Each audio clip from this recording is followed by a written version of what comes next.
Aleluia.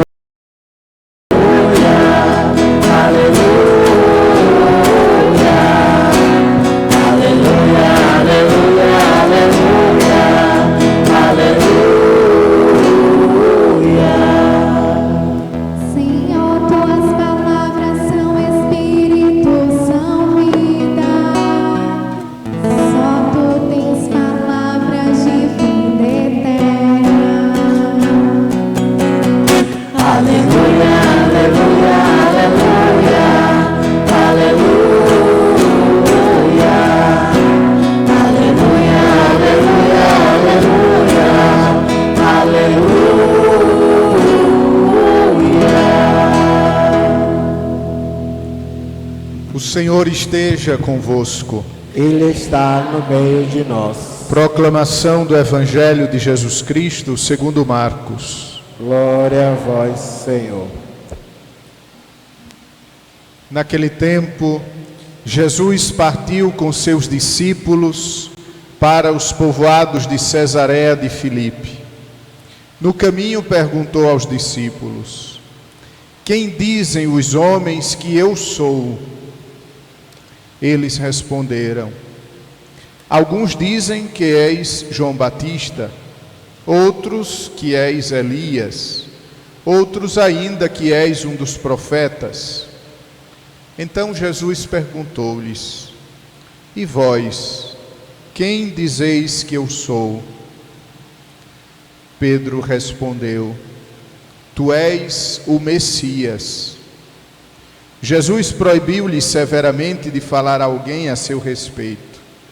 Em seguida, começou a ensiná-los dizendo que o Filho do Homem devia sofrer muito, ser rejeitado pelos anciãos, pelos sumos sacerdotes e os doutores da lei. Devia ser morto e ressuscitar depois de 3 dias. Ele dizia isso abertamente. Então Pedro chamou Jesus à parte e começou a repreendê-lo. Jesus voltou-se, olhou para os discípulos e repreendeu a Pedro, dizendo: vai para longe de mim, Satanás. Tu não pensas como Deus, e sim como os homens. Palavra da salvação.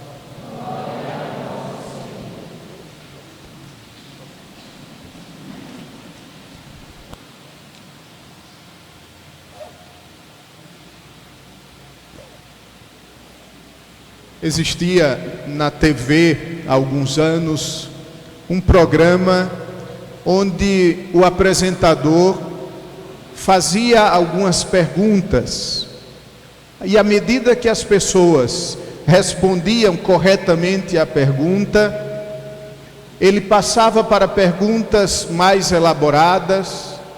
As pessoas ganhavam mais dinheiro à medida que a pergunta era mais elevada, até que chegava a pergunta crucial, a pergunta de R$1 milhão. Amados irmãos e irmãs, nós estamos nesse Evangelho diante da pergunta mais importante que existe. Se a vida fosse um jogo, essa pergunta seria a pergunta que valeria R$1 milhão. Mas como a vida não é um jogo, a vida é um caminho de amor para com Deus, esta pergunta vale a salvação, a vida eterna. E a pergunta é: quem é Jesus para mim? Com muita facilidade nós responderíamos, assim como os discípulos responderam, o que as pessoas dizem sobre Jesus. Alguns dizem que foi alguém que falou coisas bonitas. Tinha um livro muito bonito chamado Os 100 Discursos que Mudaram o Mundo. E ali tinha, no meio daqueles 100 discursos, tinha o discurso da montanha de Jesus. Para muitos, Jesus não passa de alguém que falou coisas bonitas, de alguém que tocou o coração com palavras vindas de um coração, o coração fala ao coração. Para outros, Jesus foi um grande revolucionário, revolucionou o seu tempo, falando de amor, numa época onde não se falava, falando contra, quem sabe, os romanos. Para outros, Jesus é um mestre de vida. Para outros, Jesus é um guru, é alguém que falou coisas importantes para a existência. E para outros, inclusive, Jesus não passa de um mito, Jesus não passa de uma história, Jesus não passa de uma invenção criada por um grupinho de pessoas. Nenhuma dessas respostas são válidas. Em primeiro lugar, porque elas não dizem quem é Jesus, mas sobretudo, não podemos ficar com a resposta de outras pessoas para a pergunta quem é Jesus. Para nós, Jesus hoje dirige a sua pergunta: e vós, quem dizeis que eu sou? Cada um de nós agora tome para si essa pergunta, coloque essa pergunta como a pergunta central da existência, porque dessa resposta derivam todas as consequências da nossa vida.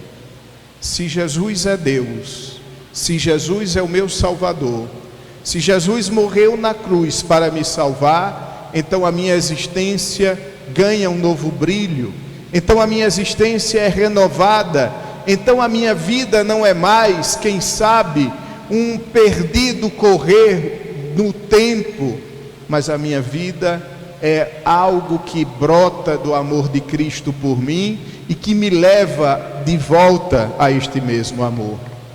Não fiquemos, amados irmãos, com o que as outras pessoas falam sobre Jesus. Não fiquemos com o que o padre fala sobre Jesus na missa do domingo. Não fiquemos somente com o que aprendemos no catecismo. Cada um busque conhecer quem é Jesus. E é sobre isso, sobre o conhecimento de Jesus, que eu gostaria de deixar, como costumo fazer, 3 conselhos práticos para sabermos quem é Jesus. Primeira coisa, nós só sabemos quem é Jesus se nós conhecermos o Antigo Testamento. Jesus um dia falou para os judeus: olha, vocês dão tanta atenção ao Antigo Testamento e, no entanto, o Antigo Testamento fala de mim. Todas as profecias do Antigo Testamento, todos os acontecimentos do Antigo Testamento apontam para a vinda de Cristo. Nós poderíamos até fazer um exercício juntos. Peguemos a primeira frase das Sagradas Escrituras, a primeira página, e ali já está Jesus. Deus diz: façamos o homem à nossa imagem e semelhança. E Deus usa esse plural, façamos. Não é o plural majestático, é o plural porque na criação do homem estava envolvida as 3 pessoas da Santíssima Trindade, o Pai, o Filho e o Espírito Santo. E por isso Deus disse: façamos o homem à nossa imagem. A imagem de Deus é Cristo. Nós somos reprodução suas. Façamos o homem à nossa imagem e semelhança. Ali já estava Jesus.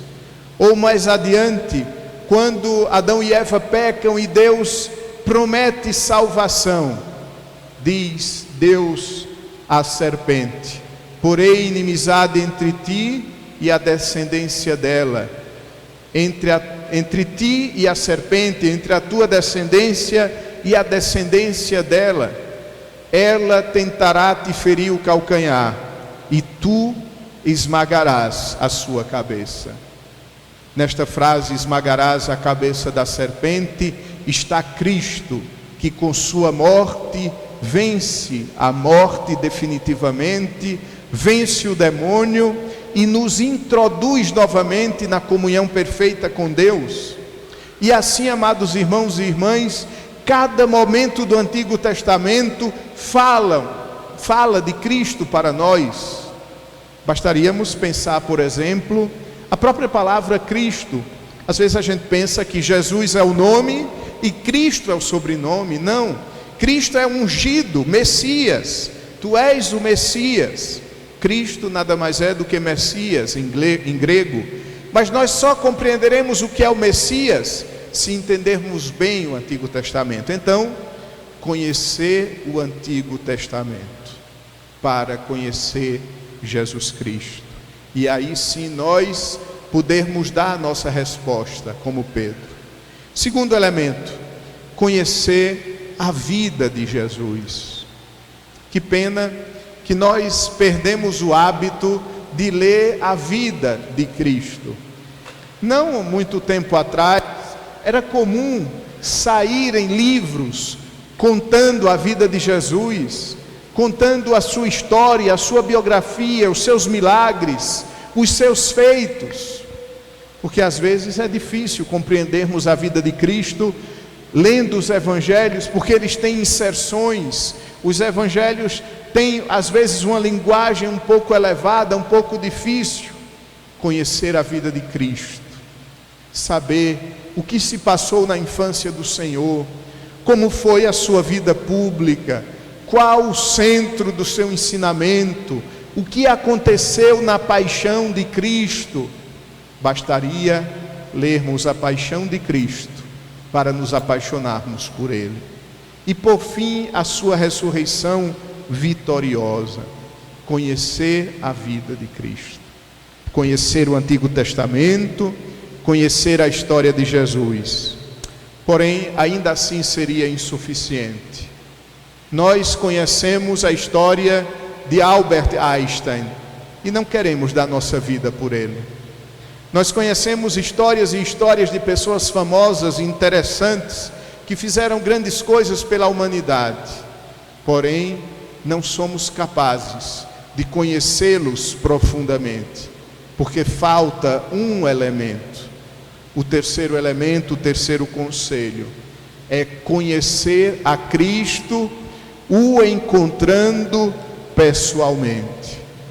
Amados irmãos, nós corremos o risco, com muita facilidade, de pensarmos que Jesus viveu há 2000 anos atrás, nos salvou, deixou a igreja e voltou para o céu.